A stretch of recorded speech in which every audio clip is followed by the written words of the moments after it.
You are now tuned to BS3 Network.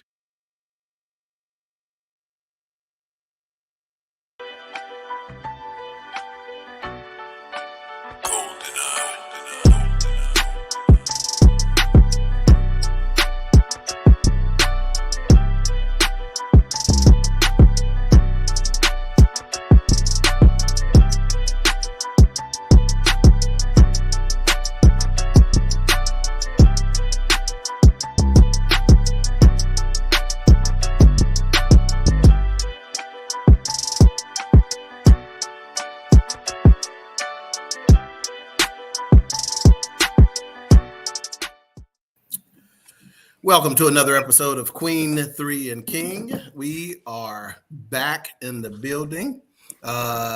We know y'all missed us, but y'all gonna get a good dose today. We have a couple of special guests on, as you can see, a couple of financial titans here in the industry. So we had them on, considering that our subject matter today and our topic is financial infidelity. So again, we got special guest host Justin Caraway of the ELEV8 Podcast, and of course, Pastor D.P. Dawkins of Macedonia Missionary Baptist Church. Good evening. And of course, of Standing on the Word on Sunday mornings at 11. And of course, he brings it every single week. Now, what and this is a deviation from what I had planned, but the Holy Spirit just put it on my mind. I'm gonna tell you what I'm surprised about your service on Sunday morning. I had no idea I was gonna be moved by the choir as much as I have been. I'm not kidding you, man. That they put you in the mood, and again, no slight to anybody. We're not talking about Mississippi Mass Choir up in the camp. When I say they getting it done, man, they getting it done, man. Thank you. I'm serious. So I was pleasantly surprised by that. Let's see if we got the young queen here. She still not on the camera. I mean, not the young queen. That's Lily. We got the educator queen having some technical difficulties. Yeah, I'm the young one. So we are waiting on her. And I will tell the audience, our viewing audience, if you are leaving comments and we are not reading your comments, please make sure you say something to us, shoot us a text, something, wave at us, do something to let us know that we're not getting them. We should have everything in order. I just kind of checked some of the settings that happen in Facebook. Now, remember, when you're on Facebook, you have to give them permission to use your name and profile picture. So as you see the two chat restream that I put there, Lily, if you don't mind, go to my Facebook account real quick, and if you'll post that or copy that link into our live on there, if you don't mind, so they can have easier access to it as well, and I'd appreciate it. And so again, for our introductions, again, we were out last week. We will be out next week because I'll be out of town. But we're gonna give it to you raw today, and we'll come back in a couple of weeks and hit that topic, married with friends. But without any further ado, because Pastor's on the schedule today, we're going to go ahead and make our introductions of our guests first, and then we'll circle back and let the baby queen say something to you. So without further ado, we got Pastor D.P. Dawkins. Talk to him. Good evening, everyone. I'm Pastor D.P. Dawkins, and I'm actually here. You're actually hitting both of my roles. Okay. My role that I take care of on Sunday is being a spiritual advisor. Okay. On Monday through Saturday, I am a financial advisor. I'm a licensed financial advisor, and I help with any and all financial matters.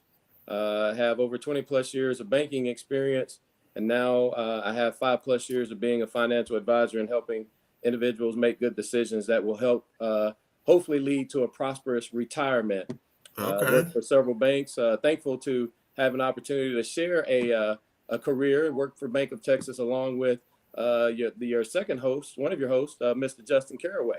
Right on. And make no mistake about it, again, yes, I did call them financial titans because these brothers been in the industry for quite some time. And if there's anything that we got going on, Pastor, I don't know if you know, but we did start in March of 2019, right at the onset of the pandemic. We did start an investment group And when I say our returns on that sucker, now we didn't have a whole lot of money to put in, but the money we did put in, when I say around 48% return based on how down the market was, we smoked them. That's awesome. So I would imagine that at this next little move we make, there may be a few of us within the group that may want to come your direction, to be perfectly honest with you. So just stay tuned for that. All right. And now let's go on to Mr. Caraway. Justin, tell us a little bit about your background and why the heck do we even got you on here? So for those that don't know, I'm Justin Caraway. I have been in the financial industry for a little bit over 9 years now. Started fresh out of college and worked my way up. Now I am in the wealth management department. I specialize in private mortgages. So it's a lot of information that we don't know about the financial industry that could benefit us in the long run as a people, as a family, and also as a community. So that's just a little bit of background about my financial industry ties. And as Pastor Dawkins said, formerly a member of Bank of Texas as well. Awesome. We appreciate you, sir. Well, now let's go ahead and go into our introductions of our regular hosts.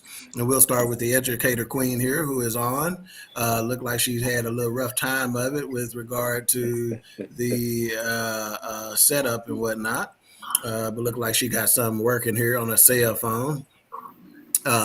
So talk to the folks today, Queen. Good evening, everybody. Sorry for the technical difficulties. Hey, cousins, welcome to the show. Thank you. Good evening. All right, and before we get to the baby queen, we got one Facebook user, Financial Titans. I like it. Haha. Again, give them permission to use your name and likeness. Another Facebook user says nice, and then we got Sean Clinton in the building. Hello. Network dude. Peace and respect. What's up, Mr. Clinton? We appreciate you, my man. And last but not least, we have the queen, formerly known as Blake's mama. She is now Bronx's mama, Mama Lee, Queen Lee. What's going on, Queen? Hey, y'all. How are y'all? Missed you guys. We were out last week, so I'm so happy to be back with you guys. Wow. Thank you to our cousins for gracing us with your presence today.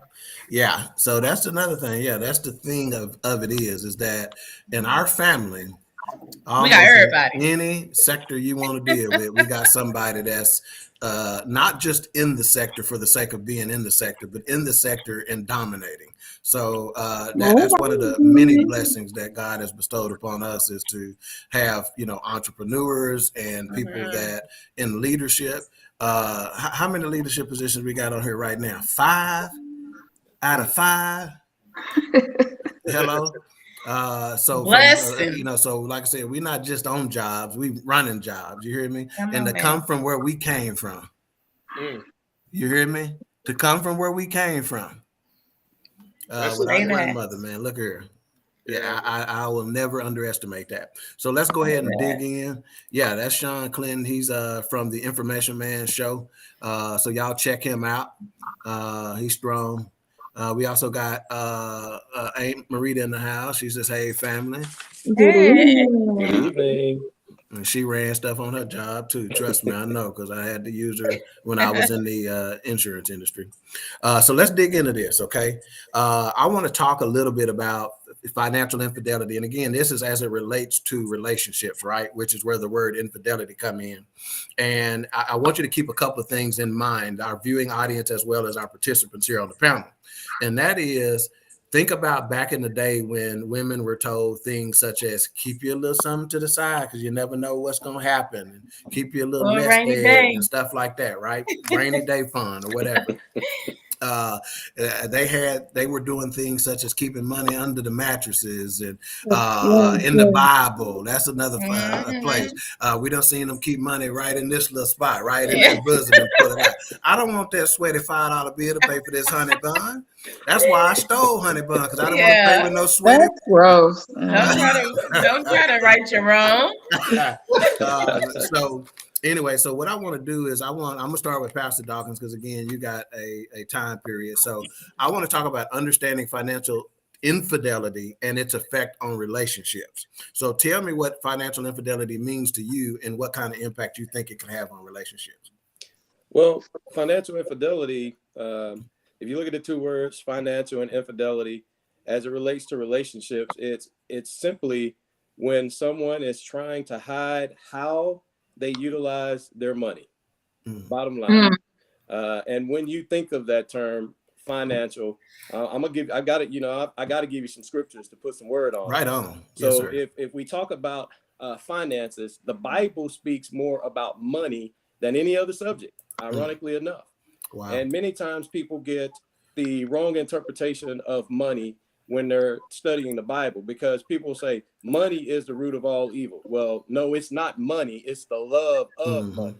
So from a financial standpoint, we must understand that money in and of itself has and serves a purpose, but the love of money will cause you to do other things. Now, when we put financial infidelity together, when you look at that term infidelity, it has the word infidel in it.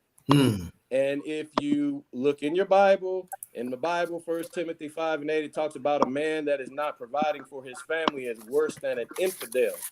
When you look up that term infidel and understand what that term really means, that term means unfaithful, it means faithless, and it means not to be trusted.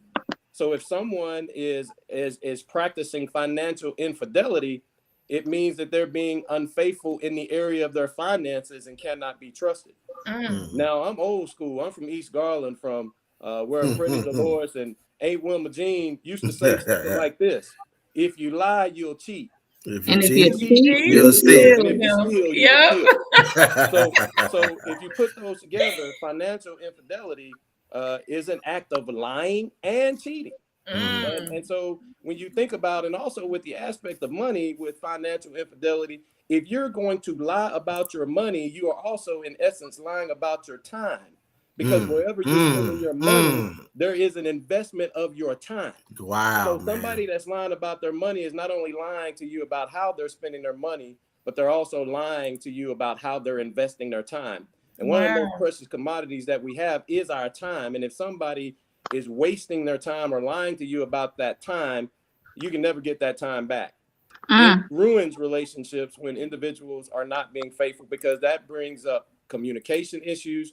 It brings up trust issues. And my question is, why are you trying to hide something from me if we're supposed to be in an open relationship about everything? If you're trying to hide something from me from a standpoint of financial infidelity, then there's some other things, there's some other infidelities that can come with that. That's right. That's right. And if you don't see already why we got Pastor DP Dawkins on the line on the show, then you're missing it. Rewind. Now, he did say something that was of note that you need to know about me, because he said if you're a steal, you're a kill. That means I'm a killer. Don't push me, because I hate. Oh my! Don't push me. Don't push me, pimp. All right. So Justin, on you. So that same thing, understanding financial infidelity and its effect on relationships. How do you see financial infidelity, and what type of effect do you think it could have on relationships in your experience? Because you may have seen some clients come in there and get to arguing right in front of you. Oh, yeah, big time. I mean, just to piggyback off of what Pastor said, I mean, it's the definition of it alone, the infidelity. It brings up the trust issue. It brings up the doubting. It brings up a bunch of issues that you don't need in a relationship.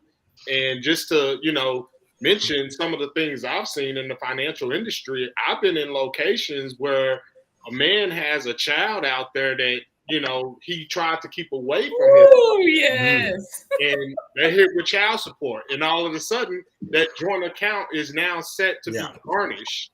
And the woman comes in, hey, I'm not understanding what's happening to my money. Those are tough conversations to be a part of. Every time that I hear that financial infidelity, I think of those situations. I think of the women that are, like Pastor said, if you're hiding something, that's because you're planning for something to happen. And if you're already in the mind frame of this relationship isn't going to work out, or I have my doubts about it, why continue to be in it? I'd rather you not want to hold your money back, because just like if I'm going to give 50% or 100%, I need you to match that same energy that I'm bringing to the table. Mm-hmm. And the difference is most men, I'm not going to say all men, but most men are not concerned about what their woman has. But if you're trying to be sneaky about it, the infidelity part, that's where the problem lies. And just like Pastor said, if you're holding money back, that means you're holding time back as well. So that money is going somewhere, and I need to know where and why and how. Right on. That's what's up. All right, Mika, on you. Financial infidelity and its effect on relationships. What does it mean to you?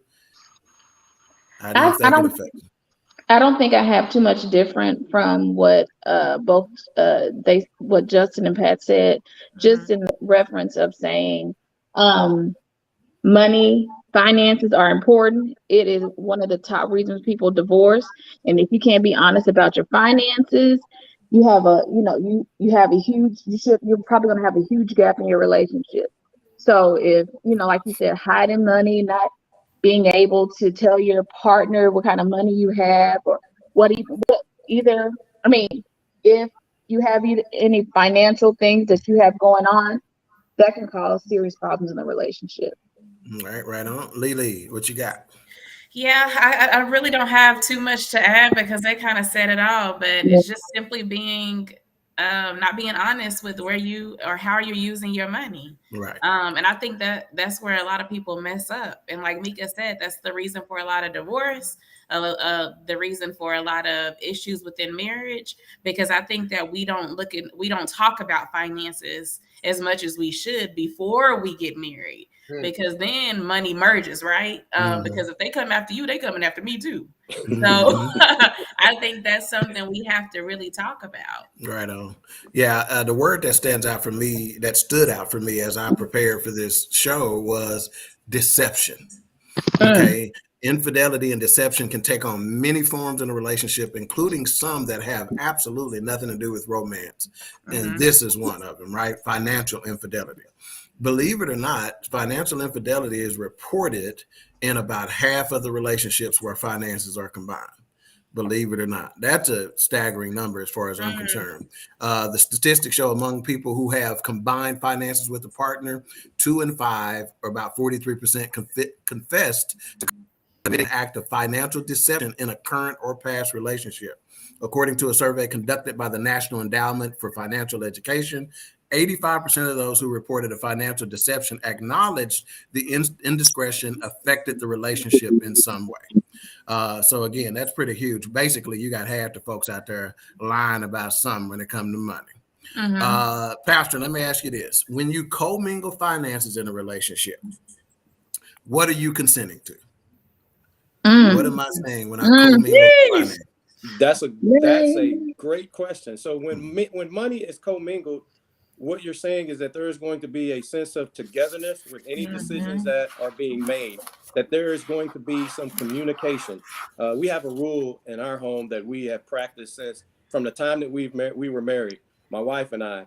We're Team Dawkins. And if there is any sort of major purchase that's being made in the house, we're not going to be mad about it either way. But we're going to take time, 24 hours before we make that decision. We're not going to make any sort of impulse decision to buy a car, to buy a house, to buy anything. That money is commingled together, which means that we're going to have conversation. And that is what a marriage should be built on, is communication. And when you are commingling those funds, what it's saying is that we're going to trust each other with our money. One of the major reasons that people get a divorce is centered around money and how to utilize it. And so an understanding of that going in, I think somebody mentioned about marrying, when you marry someone, in addition to checking their credit report, you better find out what kind of debt situation you're marrying into.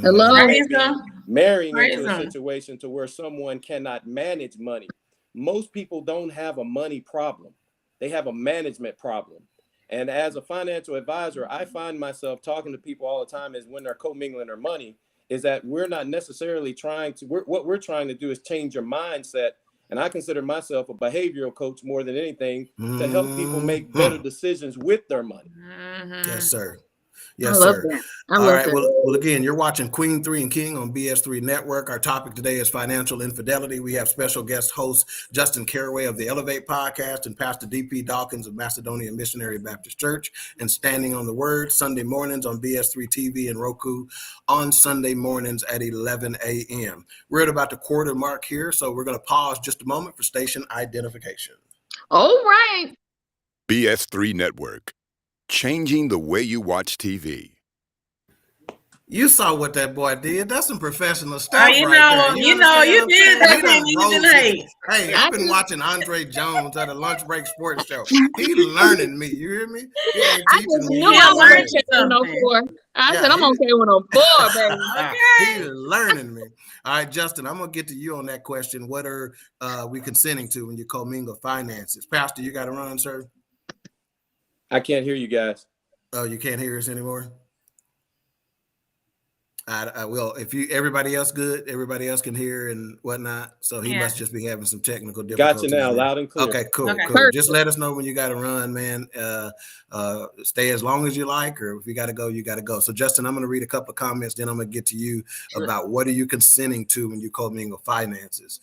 So we got Charlotte Wilson in the building. This ain't Charlotte Wilson's daughter, nothing like that. Wilson. But she is the best voice on Built for This Network and the End of the Bench podcast. Yes. And let's see, we also got CJ in the house. He says, what's up, CJ? y'all? I'm a little What's late, up, co-host CJ? of ELEV8 Podcast. We got H-Rap B in that building, my brother.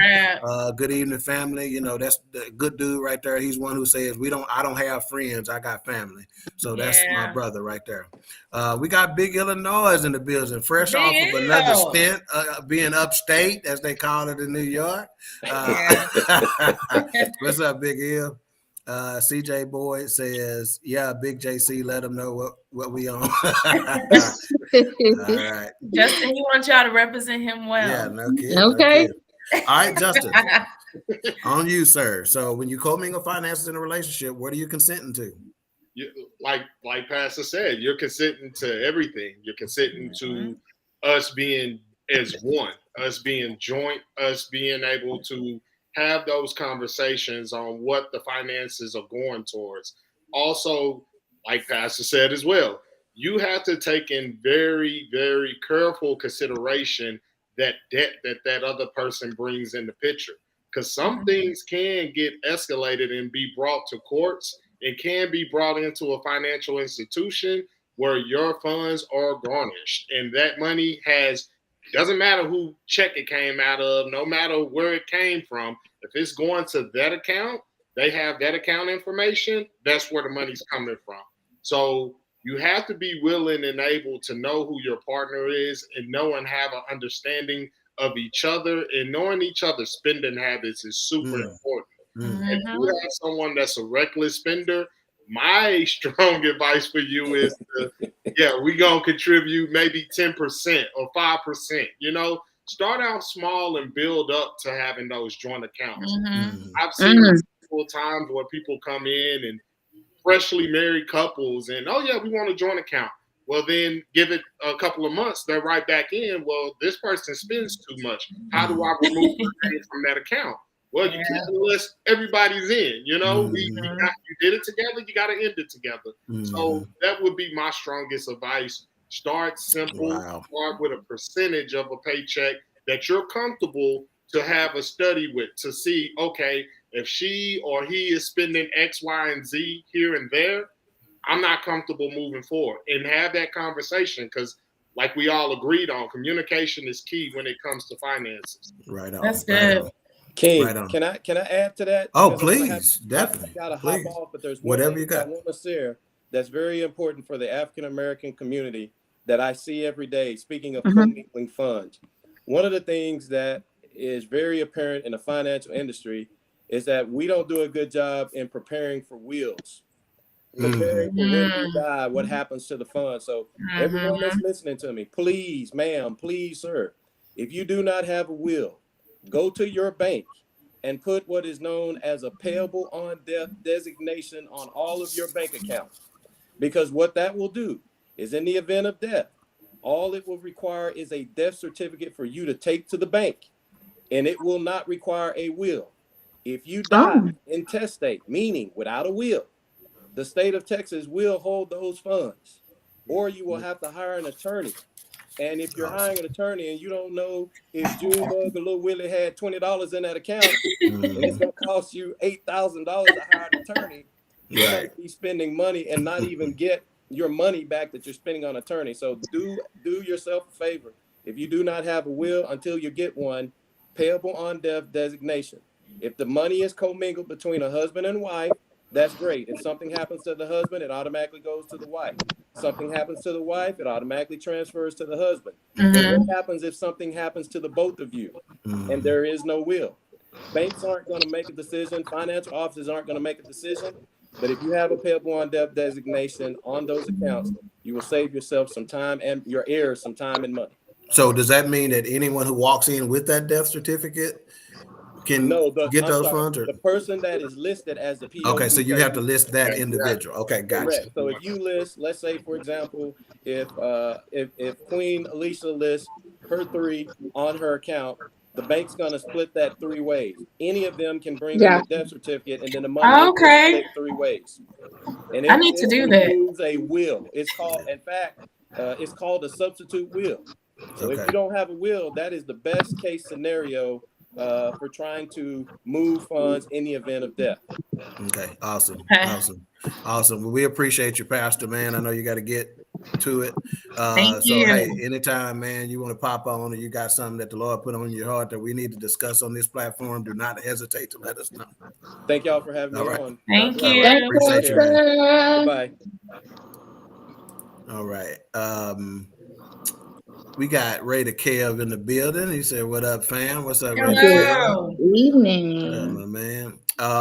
Okay, wow. Lily, Mika, do y'all have anything to add to that? What are you consenting to when you commingle finances? They said it all, everything, all the baggage that comes with that person, spending habits, debt, student loans, all that. I have to really be in love with you, like kissing you in your mouth, if I'm commingling my finances.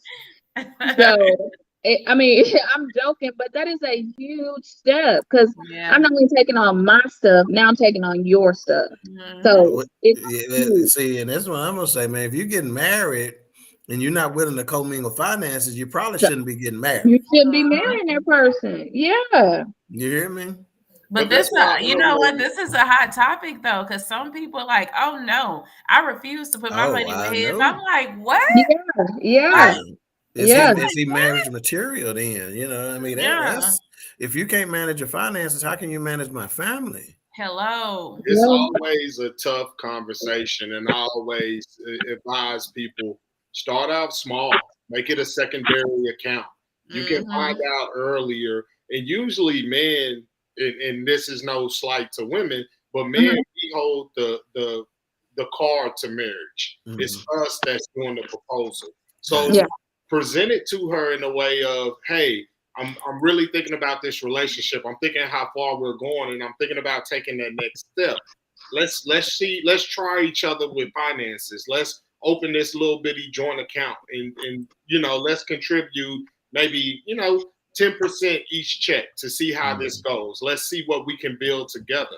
And that will tell you a lot about that woman, especially if she does hit hard times. Is she willing to communicate that with you? Is she willing to come to you and say, hey, babe, I just need to get this out of the joint account?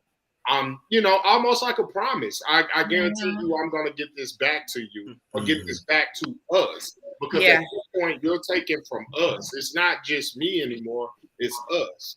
So that's always been my best advice. I'm a firm believer in that because I like holding my money. I like looking every morning to make sure, hey, ain't nothing happening, right?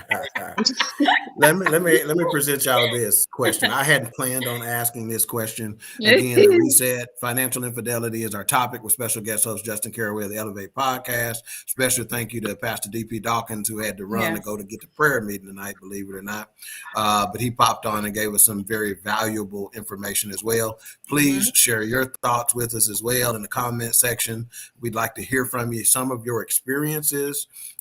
Please don't hesitate to let us know that. And also, if you're on YouTube, click the like button, subscribe, and hit that notification bell. Facebook, make sure you share with a friend and another friend. So something that I wasn't planning on discussing, but let me ask you this. This is my suggestion in marriages, right? You know, if you're going to go there, a joint account and 2 separate accounts, right? You know, you agree upon you figure out what your bills are going to be, and we contribute that to that joint account, maybe a little bit more. So we're building a bit of a cushion every month, you know, right? And we pay our bills out of that. Nowadays you can set up an auto draft on stuff, right? You know, whoever's the best with finances is in charge of keeping an eye on it, you know, right? To make sure no duplicate charges came out, nothing crazy didn't happen, whatever, right? But you contribute the amount that's going to cover your bills plus a little bit, and then you keep your rest of your money in your own individual account. That helps you maintain some individuality as well, which I hear a lot of wives especially saying they lost their individuality because they didn't have their own account, and et cetera, et cetera. What are y'all thoughts on that? And anybody can pop in as you want. I like it. I like being able to have a joint account. So we're putting our joint account together. You get your bills, money comes out of there for bills in the household and whatever we need. But we also have our separate accounts, but it's not anything that we're being secretive about. You know what I mean? It's something you can look at my statement at any time. Right. There you go. Want my bank account info? Here you go. Yeah. And don't be mad because I'm better at saving my money than you. And we both started out with 1,000. Now my shit on triple stack, and you mad. Nah, hey, you the one bought them extra Fortnite map packs. I didn't. Yeah, so I'm with it. I think it's great. And I think Justin had a really good point of starting small. So if you think that you're going to that next level with that person and you want to start small, I think this maybe should be done even before y'all get married, just to kind of see, hey, are we going to be able to do this? Right. Especially if it's getting to that point of being that serious, because you got to know where your money going. I don't want to look at my account and we overdrawn all the time. Right. No, like what? Well, where's this money going? That's a problem. I got to be able to be comfortable. Yeah, Lily, look up for me right quick on that thing they call Google and see just look up leading cause of divorce and see where we're at now. I know finances used to be 1 or 2. I think it's 2 or 3, right? It's going to be up there. I guarantee you that. While she's doing that, I'm going to talk a little bit about commingling and finances and relationship and what are you consenting to.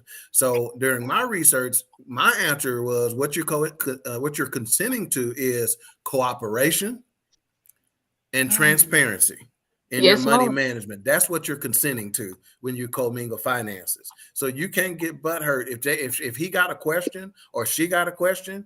Hey, we married, we commingling, we can't discuss this. We got bigger fish to fry and bigger problems anyway. All right, so that's what you're consenting to. Yes, cooperation and transparency. Hold one more thing, and regardless of the severity of the act, any financial deception can cause tremendous strain on couples. Obviously, it leads to arguments, a breakdown of trust, and we know when that trust is gone, you might as well go and kiss another dude. And in some cases, separation or even divorce.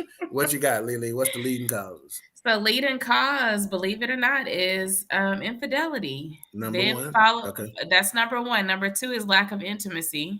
Okay. 3, communication. Number 4 is money. Wow. Yeah. They done dropped down. Yeah. Number 4 is money. I guess either everybody we gonna say money together. Don't matter anyway, but you're gonna give me that good and keep it to me. Don't be giving away the cookie. Yeah. But you can spend all the money, but you better come home and do it to me. But if you think about it, the finances plays a role in the intimacy. That's right. Yeah. You better preach. Think about it. If you have a joint account with someone and they constantly spending or constantly putting you behind, you're not gonna want to be intimate with that person. You're gonna be you're gonna spend all the you get on my nerves. I'm sick of it. And let me remind everybody of what Mrs. LaToya Carter said. And as you see, from a couple of weeks ago, I got my copy of The Wife's Guide to Beating the Side Chick by Miss Toya Carter. And one of the things she discussed in her visit was the emotional labor of the relationship, right? And if that emotional labor is tied in with finances, right? Who's working the finances finances and stuff like that, there's some consideration that should be given, because again, that is a stressful position to be in if you're having to manage the money. That ain't no easy task, you know. All right, let's get a couple of comments and then we'll keep rolling. Let's see. CJ said, let them know, JC, ain't no joint account. Wow. And see, that ain't what he said. That is not what he said. Keisha walk in the building. She goes, hey, family, what up, Keisha? Hey, Keisha. And this we got a Facebook user, that's Eric Butler, by the way. Oh, okay. What's up, Eric? Hey, What's Eric. up, Eric? Yeah, I got some things planned for Mr. Butler down the road. So Eric. let's see. He said, shouldn't be no questions. Financially, continuous communication and planning should be a main event in the relationship. Right on. I give you that for sure. I'll give you that for sure. Again, our topic today is financial infidelity. With special guest host Justin Caraway of the ELEV8 Podcast. Please share your thoughts with us. Again, we're about the halfway mark, so it is time for another station identification. Hey. PS3 Network, changing the way you listen to podcasts. And I feel too official. Do you hear me? Hey, look at her. You know, we're gonna step real fast. See, I'm gonna tell you the truth. I'm really trying to school Justin over here so he can get it together with ELEV8. You understand? This is really a one-on-one session for him. And what I'm trying to do. I almost called my job and told him it's over. Let's see. A-Trap says, I don't have a wife. How can I get a side chick? Well, let me answer that question, sir, because I happen to be an expert there. No, so not doing it. You just got all side chicks. That's as simple as I can tell you. You know, you got a side chick lineup. You got a side chick and a B-side chick. Yeah. All right, we got, okay, I guess that's Eric Butler again saying what's happening, good people. And then he said this is official. Nice. You better believe it. Ain't no half stepping. All right, Lily, you ready? Yeah, I'm ready. Well, then tell them.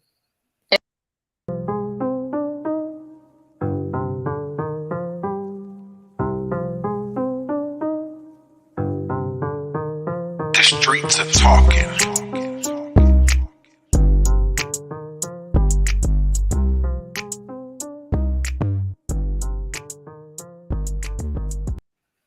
Mika started out dancing harder than that, but she ain't got that much more energy left.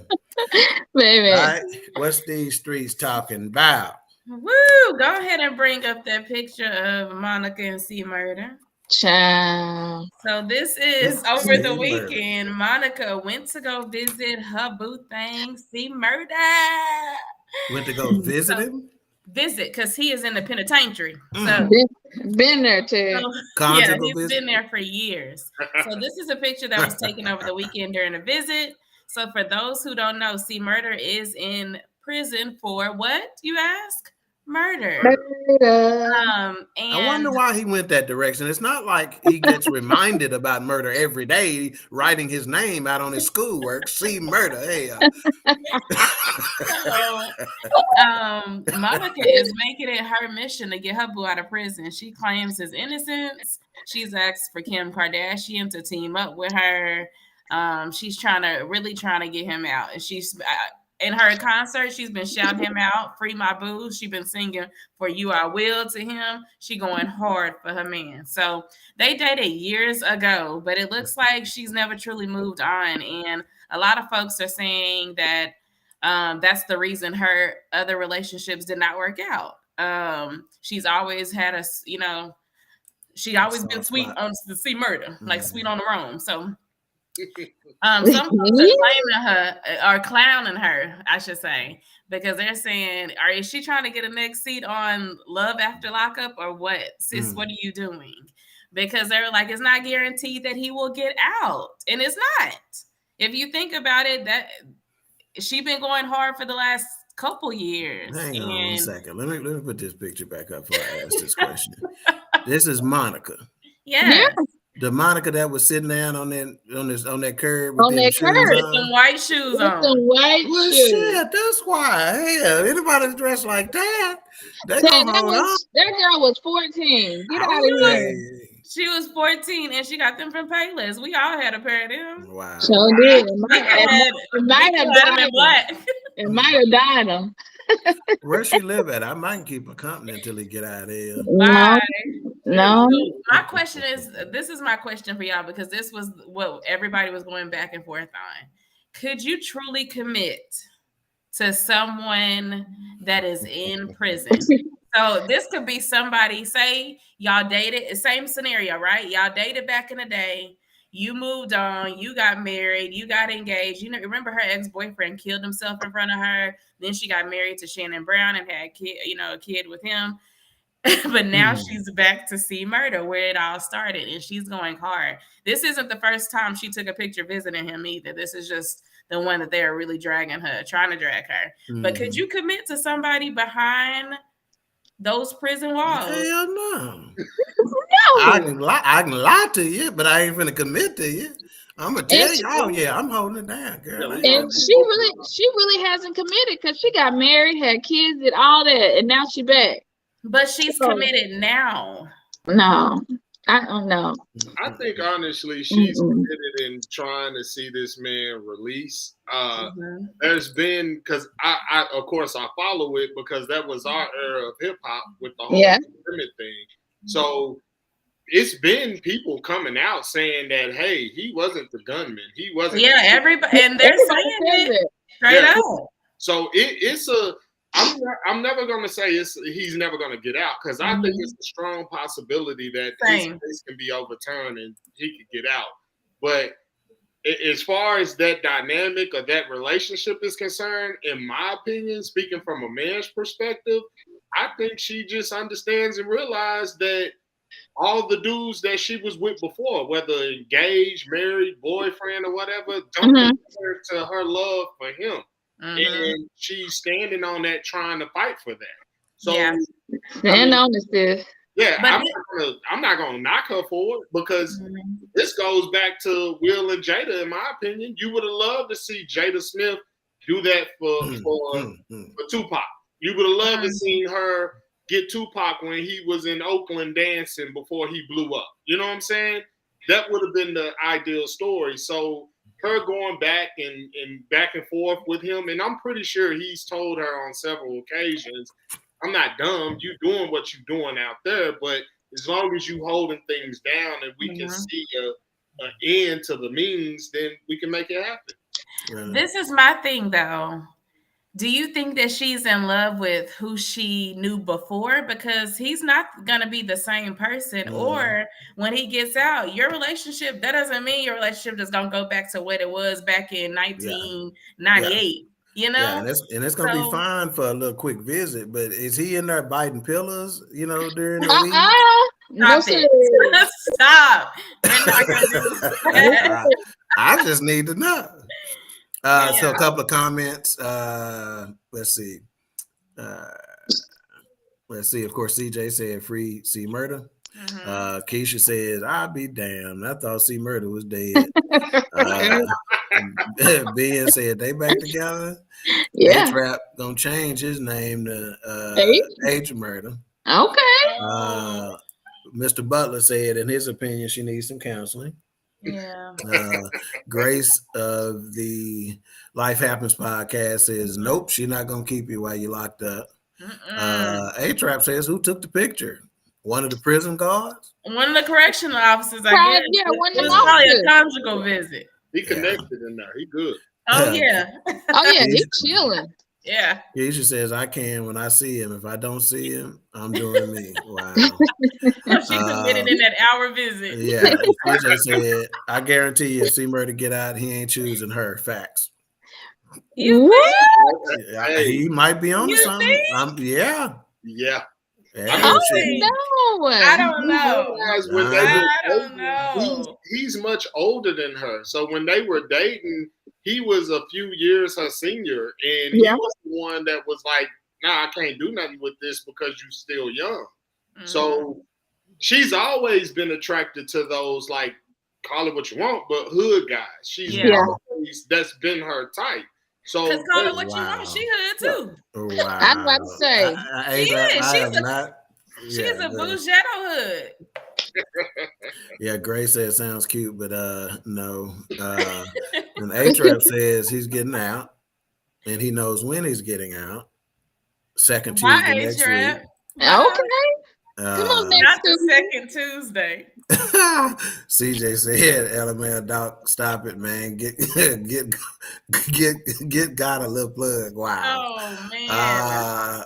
Eric says, "Right, keep it real, Doc." And Keisha says, "See, Murder choosing her. He gonna need a place to stay." Oh, that's just me. Yeah. And CJ said, "JC facts." Oh man. Yeah, absolutely. All right. Lily, that was Yes. it. Okay. Cool, Yeah. cool. Oh, you just that other picture was who? Just see Oh yeah, you somebody want to do did. that one? Nah, I don't. You're the jerk. I almost said it was rising. It was rising, but I gotta remember Jesus just rose. So Yeah, let me he go did. ahead and Yeah, he didn't get up for us to be cussing, Alicia. yeah, he did. right. I'm changing my life. Well, we are at the 3/4 mark. Again, you are watching Queen 3 and King podcast on BS3 TV. We are on Roku. All right, again, Justin. our topic for today is financial Rep your infidelity with special host Justin Caraway of the ELEV8 Podcast. Again, we want to hear your thoughts, so please keep the chat room popping. And again, we're going to pause just a moment for our final station identification. Oh, okay. BS3 Network is now on Roku TV under BS3 TV. And now it's time for What You Need to Know with Sybil Wilkes. Come on, Sybil. Sybil Wilkes with What You Need to Know. Today is Tuesday, April 19th, 2022. Number 1. As many as 4 mass shootings in the United States over the Easter holiday weekend capped a month-long spate of gun violence that has touched both big cities and small, rural communities across the nation. The gunfire rattled large population centers such as Dallas, Pittsburgh, Sacramento, California, as well as much smaller communities including Hampton County, South Carolina. According to the Gun Violence Archive, in just over the first 3.5 months of 2022, more than 130 mass shootings have taken place. Number 2. Last Friday, President Joe Biden and First Lady Jill Biden released their tax returns on whitehouse.gov. The Bidens earned a combined income of $610,702 last year. They paid a federal income tax rate of 24.6%, which came to $150,439, and another $40,000 in their home state of Delaware. The Bidens made charitable donations totaling $17,000, which included $5,000 to the Beau Biden Foundation set up in the name of the president's deceased son. Number 3, officials warned millions of vaccine doses that the United States has already purchased and could send abroad could expire because of the impasse in the Congress over the budget. Public health experts have repeatedly stressed that vaccine inequity allows new and potentially more dangerous variants to emerge. Only 16% of populations in low-income countries have received at least one dose of a vaccine, compared to 80% in high and upper-middle-income countries. Number 4. On March 5th, 2019, 2 black women who were friends, Daima Loving and Adriana Green, called police in Miami-Dade County, Florida, to report a neighbor who verbally harassed them and threatened to shoot them while pointing a shotgun. The officer, identified as Alejandro Geraldo, arrived on the scene and, not liking her tone of voice as she frantically tried to explain her encounter, he tackled her to the ground and arrested her. Viral footage of the incident led to Geraldo's suspension from the police and his conviction. He now faces up to 5 years in prison. Number 5. A common taxpayer mistake is not understanding the head of household filing status, which is the tax filing status for a non-married person who is independent and who financially supports one or more qualified people. This status means a higher standard deduction and usually a lower tax rate. Find out more information in today's newsletter, brought to you by Texas CPA Katrina M. Kraft. Here's your daily inspiration from Yogi's Jewels. Letting go is the ultimate act of freedom. Join me today live on YouTube and Facebook at 7 p.m. Eastern, 6 p.m. Central with comedian extraordinaire, yes he is, Damon Williams, and political contributor Cameron Riley. Thank you to our What You Need to Know partners, Alpha Kappa Alpha Sorority Incorporated and the American Heart Association. To subscribe to my free daily newsletter, please visit SybilWilkes.com. Be informed, be empowered. Thank you, Sybil. It was good seeing Miss Sybil Wilkes at the Babyface and Kim concert on Sunday night. She was in the building. It's She was in the you. You need to hush. Yeah, please. I was just gonna be quiet. Hey. Let's see. Okay, so CJ said, so your cousin Justin can get a shirt, but I can't get mine. That's cold, brother. Hey, it's a cold world, didn't you hear? Oh wow. Brandon said he didn't get up for us to be cussing. She thinks she talking about the radio. All right. So we're gonna wrap this one up. Again, our topic, financial infidelity, with special guest host Justin Caraway of the ELEV8 Podcast. Justin, tell them when they can get a hold of the ELEV8 Podcast, sir. ELEV8 Podcast every Thursday, 7 p.m. on all platforms, including Roku TV. We are proud to be part of the BS3 network family and look forward to always engaging with positive, uplifting, and informational conversations. Ted, before we get off, I did want to we got time. I just wanted to throw you a little quick plug, but go ahead. I appreciate that. I wanted to point out the fact that I noticed on what was the lady's name that just did the Sybil Wilkes, yeah. So on her, she was saying that the mass shooting is up as far as, I don't know where I heard this at, but I heard it somewhere where they were saying mass shootings usually occur in the month of April. And I want to do more research on that to find out, is there some truth behind that? I wonder why. Well, from what I was told, it had a lot to do with that's when the power structure, as far as white supremacy, that's when they start ramping up, being active to make changes. You didn't know, pay attention to what happened in New York. The description that they gave out, the man was 5'5". They arrested this man, he was 6 foot. You ain't heard him say nothing either. Yeah.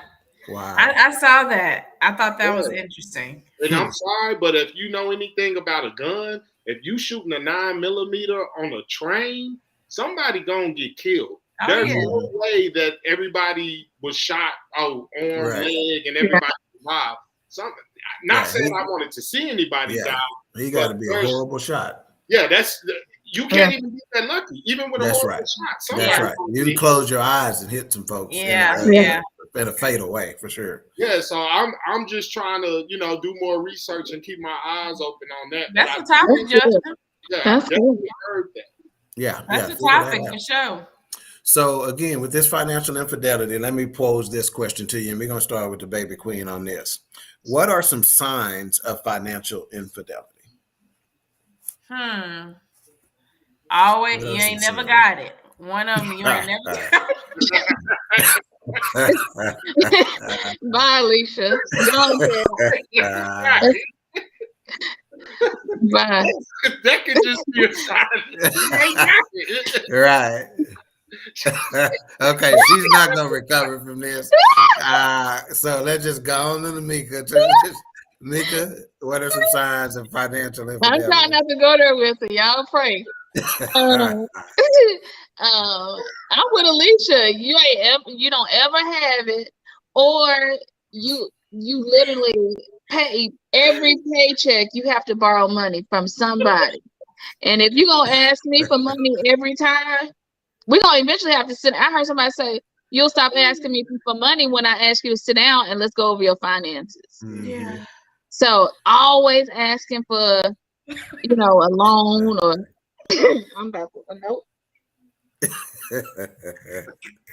That was funny. You ain't never got it. Ain't never got, babe. What Alicia said, wrapped up in a bow. You don't ever got it. You don't ever got it. Dang. Well, I'll say this: the signs that I would look for is the spending habits. What's going on? Where's your time going?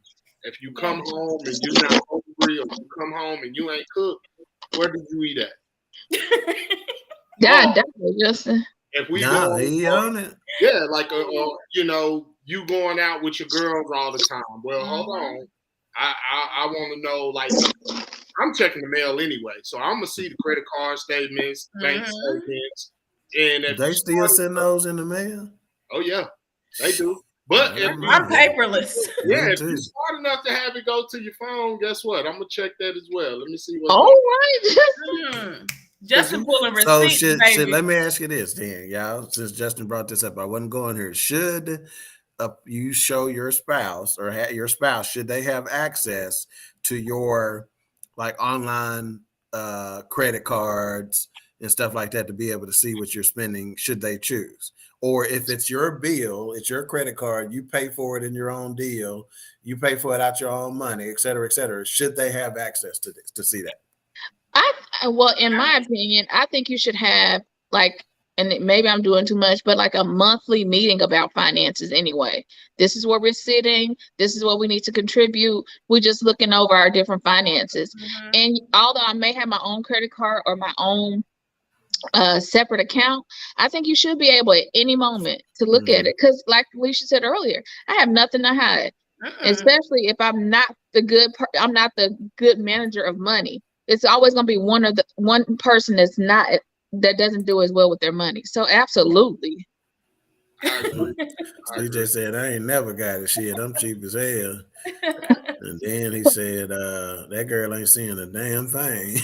Wow. Oh, man. Oh, no. So, Lily, what do you think? Should they have access if you got your own credit card that you're paying for it out of your own money? Should they if be able they to see want it? access, I think they should.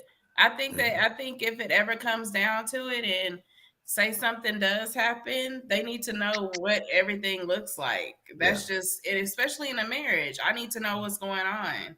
I don't want any surprises. Justin? I agree with Alicia. I think that it's important. And Mika, you do bring up a great point. At least, monthly, when it comes to paying the mortgage, when it comes to taking care of joint bills, we got to be on the same page. Now, do I necessarily have to have access to things? No. But if I feel like, hey, financially you're holding back, I do feel like I should be comfortable enough to have that conversation or ask you, can I see a statement? Can we, like what's going on? If a woman's telling me she ain't got it, or just like what I tell young men now, like if you dating a chick, is she constantly asking you to Venmo, Cash App, or PayPal, or Zelle her something? And you may not need to be dating that chick. Because I know when I was young and dating, I set money aside for this is my entertainment money for going out, taking a chick for drinks or a movie or maybe a dinner. Once those funds were gone, hey, you can come over to the crib. That's just what it was. You got to think bigger picture. So if you're not thinking bigger picture, then what are we doing? I can't sit here and most dudes, that's what they do. When you single, you're out there splurging and call it what you want, but I call it tricking. You out there tricking. Oh, tricking? Yeah, absolutely. You pay at the end of the day. Yeah. Okay. Wow. Okay. So here's the deal for me. You absolutely need to have access to that, even if you're paying your own credit card, because guess what? Your ass might be paying that minimum $10 every damn month, and then compound interest is building up on your ass. And when we get ready to go buy this Benz truck or whatever the case may be, your ass got $7,000 in credit card debt that we don't know nothing about, So yeah, you definitely need to know what's happening, even if they're paying their own credit card. Now, Keisha begs to differ. She goes, absolutely not. I'm already giving you access to all of this sexiness. Hell, giving access, you just being nosy. Let's see. A-Trap says, damn right. And then he goes, they'll sell it to their side chick. Trust me on this. I've done the research. Oh, man. Wow. CJ says, when I'm on a date, you got one drink minimum. He mean maximum. He mean maximum. And I think, unless he's trying to get her there. But he mean max. You got one drink. That's it. God dog, CJ. All right. So our last discussion point on this particular topic is, how can you recover from financial deception? Mika, we're going to start with you on this one. Go to Lily and then Justin. How can you recover from financial deception? How can you recover from financial deception? in my mind, well, I think over the last few weeks we've talked about, various topics, and at the end of the day and at the end of each podcast, it all came down to communication. So I think it's primarily communicating about your finances. Like you said, your spouse may have, like you said, $4,000 in credit card debt that they didn't tell you about because they were embarrassed, or they didn't, they thought they could pay it off themselves, or whatever the case may be. But I think you recover from financial deception by, coming together and putting together a plan. And at the end of the day, just simply communicating, how can we get out of this? Lily? Yeah, I think it's all about communication. Just like if you're trying to recover from any type of deception, you have to communicate. You have to sit down. You have to talk about what your expectations are, because if I am telling you this is not what makes me happy, or this is not how I want to see our money going, or our money moving a certain way, we got to sit down and talk about that. And I have to let you know what I want from this, and you also have to let me know where you are. I think what Mika said is a great idea that I even might adopt myself, just talking about finances at least once a month. So yeah, finances come up every blue moon where we're talking and we're trying to move stuff around. And hey, how are we going to pay this down? Let's pay this down. But once a month, really having that communication is super, super important. Okay, Justin. Well, for me personally, and this is just a male perspective of things, we're looked at as being the breadwinner anyway, or being the chief financial or the go-to guy with the finances. So in my opinion, it should never happen. If we're that far in our relationship or we're married, then we should already have that understanding of finances anyway. So there should be no deception there to begin with. But if it is, then we got a lot to unpack and a lot to uncover. And there's a strong possibility that we cannot recover from that, because my money is important to me, especially raising, kids, having kids. It's super important, and that's not something that I would take lightly. And I'm willing to bet financial infidelity a lot of times is linked to real infidelity. Or should I say, I'm not going to say real, because financial infidelity is real infidelity, but it's linked to, let's just say, romantic or sexual infidelity. A lot of times, you trying to hide this hotel bill, or you trying to hide this restaurant receipt, or you trying to hide this, et cetera, So let me ask you this. Let's say, for instance, if you're a partner who is horrible with money, you've made some mistakes in the past, et cetera, you don't even feel confident in where you are financially. Is honesty the best policy, or is she going to leave your ass? If from a man's perspective, let's start there. Terrible, absolutely. I mean, I always feel like I don't want to cheat you. So if I truly care about you, I'm going to give you the opportunity to make that decision yourself. Because if I don't, then I'm just leading you astray, and I may take something from you that I can't give back. And one thing that I always lived on as far as principle in my life is I'm never going to ask you for something that I can't ask of myself. That's let me hold this or that, and I can't give that to myself. It makes no sense. So you got to be able to play within your level of what you qualify for. Okay. Lily, Mika, anything different on that? Is honesty the best policy? You ain't been good with finances. Your credit is bad and jacked up, but we trying to get together. You trying to land me. Do I need to be honest, or am I going to lose your ass if I am? I need to be honest. I need to, because you'll lose me about lying before you lose me for finances. But you done fell in love, didn't you? I think you lying about those finances. A lie is a lie. So even if he don't put that midnight special on you, if he don't broke, it's hours after midnight. We got to eat. We got to vacation. We got to do all that. So don't lie. Okay. Eric says, got to be a budget we review periodically with a checkup on the financial plan we established from jump. Let's see. CJ said, facts, Mick. I used to tell every girl I dated, I ain't no rich nigga. I'm cheap as hell. Wow. And he said, nothing but coupons and coupons over here. A-Trap says, a good Groupon. We all got do. Chief Rocker in the house. Rocker. Jersey Vern. I told him, he said, good evening, ladies. I told Good H-Rap, evening. everybody that's got an old name, you know, they H-Rap friends. Like this dude, Vern. Stop. Chief Rocker. Good dude, though. You should have called the show last night, Chief. Call next week, man. We be liking when you call in, man. He goes, Doc, you ain't Justin, he said, what's up, brother, on the panel?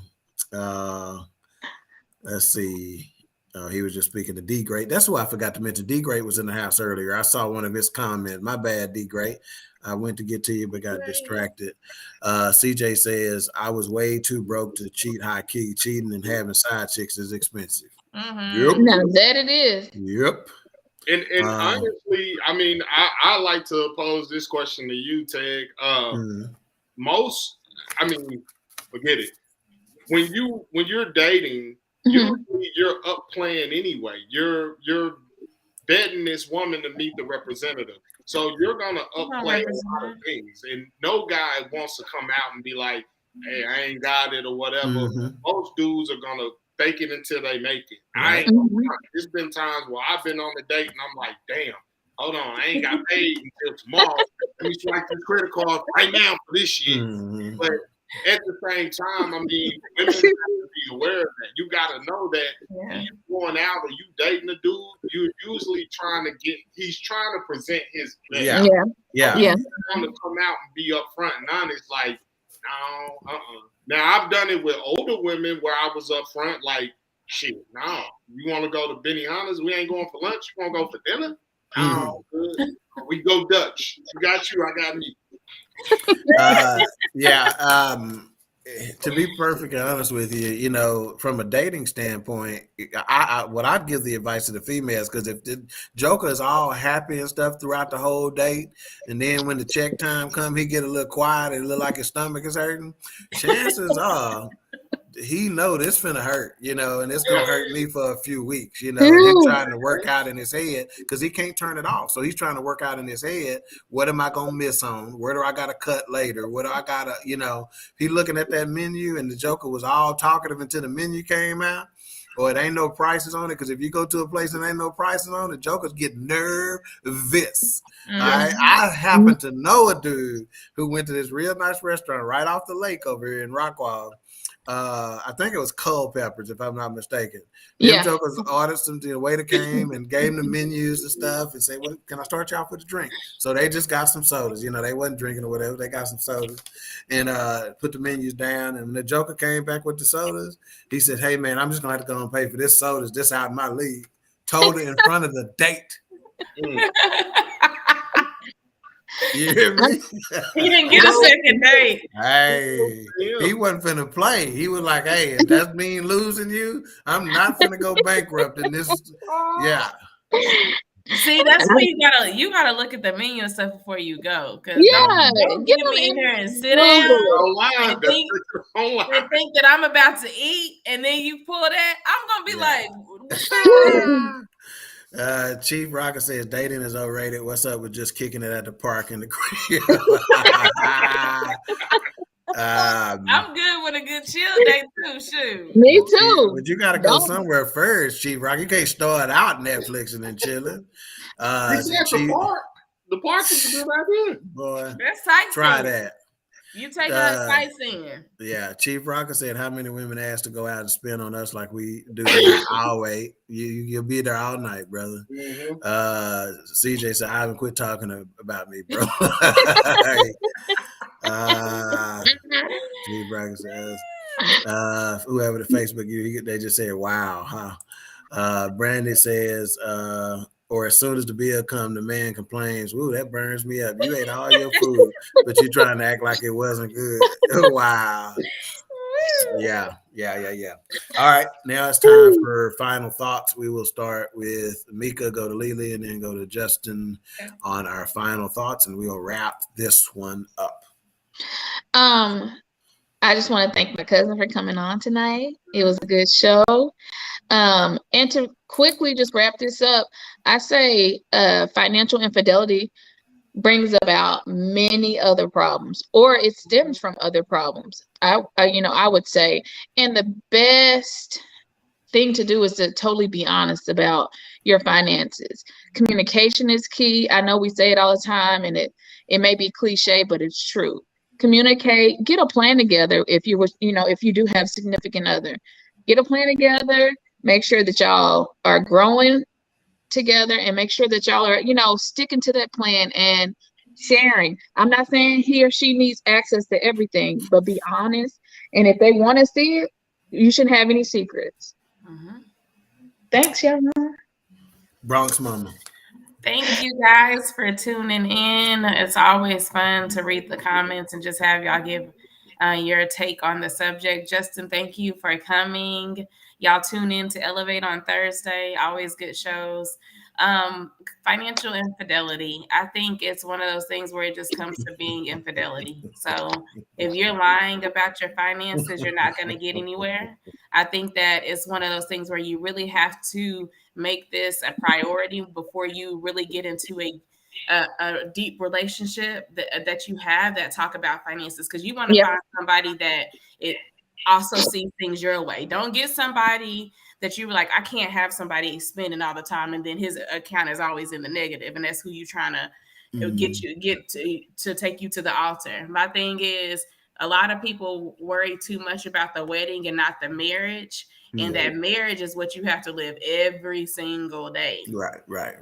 So you definitely have to take this into consideration and just make the best moves possible for you and your family. Right on. So Brandon made a comment earlier where she says, or as soon as the bill comes, the man complains, well, that burns me up. You ate all your food, but you're trying to act like it wasn't good. Well, my son said, make sure they know you ain't talking about him. She says, I'm really not, but this just doesn't sound right. He wanted to make sure. Hey, hold on. Get out there like it's me. The intellect. Oh, that's Eric too. He switched to YouTube. Is that who that is? Yeah. CJ says, great show. Thank you. And y'all never did answer Chief Rocker. He says, I'm broke. Can I get a date with one of you? I'm married. And I'm a dude, Chief, so I don't know what you're thinking about here. Yeah, so that leave Justin and Mika. I don't know. So what y'all used to call Justin? Justina. Chief,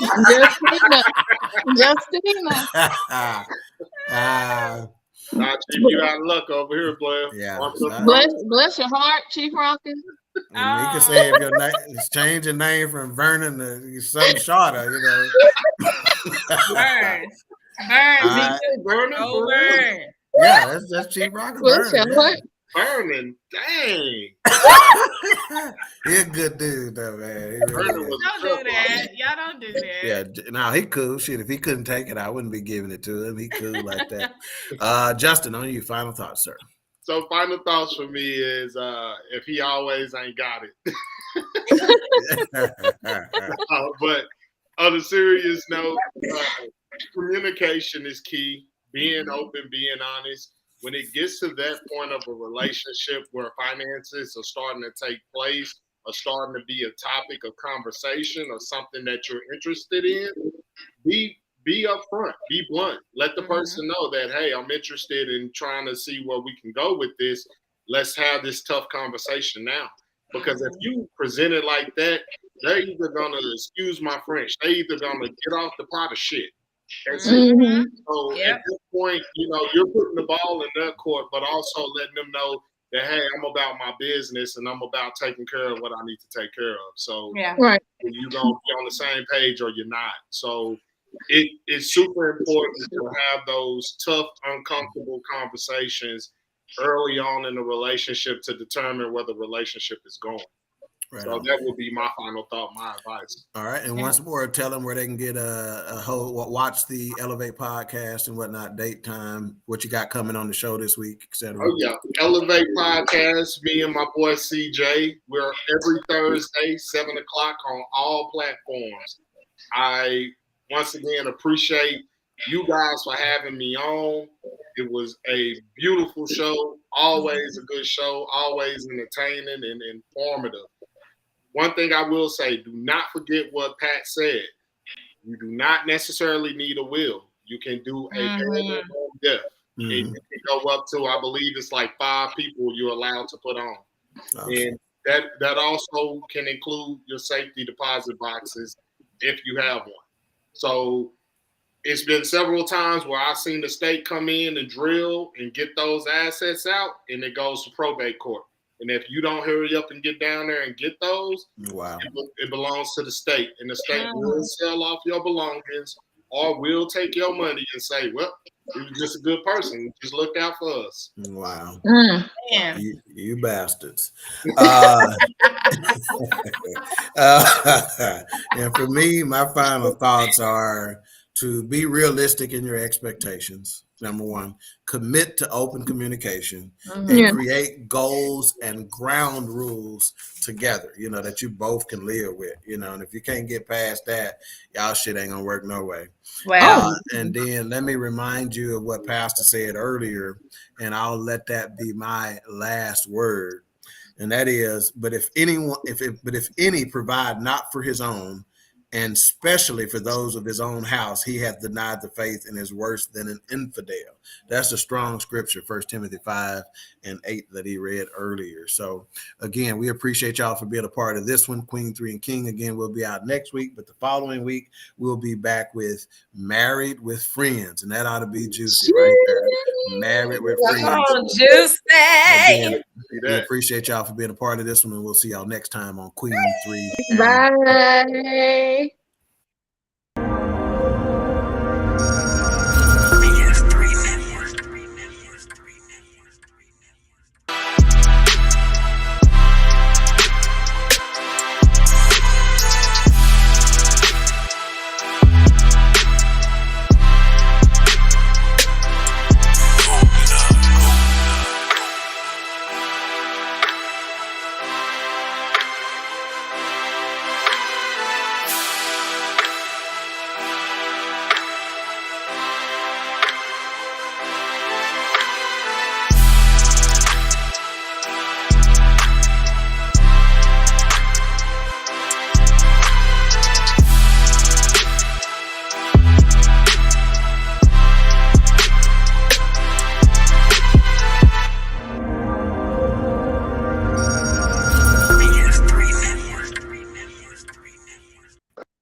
So I'm gonna start with both of y'all's hands right here. Look for my